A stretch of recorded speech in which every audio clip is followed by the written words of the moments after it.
Comme chaque année, les touristes sont venus en nombre à Nazareth, lieu de pèlerinage très prisé par les chrétiens. Parmi les croyants qui arpentent les rues ce soir, Kamal Taradi. L'homme, originaire de Gaza, y a trouvé refuge.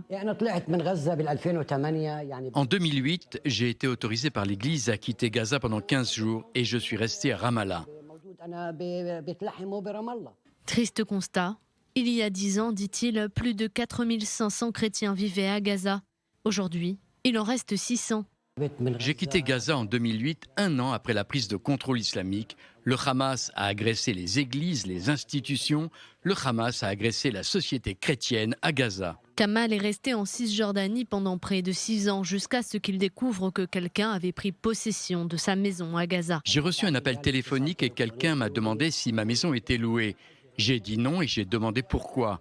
Les brigades Al-Qassam en ont fait une salle d'opération, m'ont-ils dit. Je suis arrivé à Gaza et j'ai vu que la maison était complètement détruite. Les brigades Al-Qassam sont les forces militaires du Hamas. Leur quartier général et bon nombre de leurs armes ont été bombardés pendant la guerre de 2014 entre Israël et le Hamas. Une fois de retour à Gaza, il a fallu plus de 5 ans à Kamal pour s'enfuir à nouveau. Et quand il parvient enfin à Ramallah, aucun endroit pour vivre, il est contraint de dormir dans la rue. C'est là qu'il rencontre un responsable de l'autorité palestinienne. L'homme le met en relation avec Majed Faraj, l'une des personnalités les plus influentes de Cisjordanie.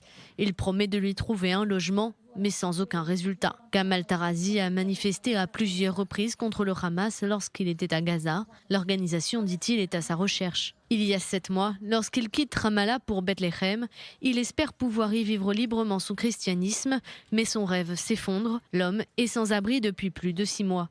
Je veux savoir qui est responsable de moi. Le patriarcat latin, l'autorité palestinienne, le Hamas, le gouvernement israélien. Je veux savoir qui est responsable de moi. Je n'en peux plus. i24 News a interrogé plusieurs ONG au sujet de Kamal Taradi. Aucune n'accepte de l'aider.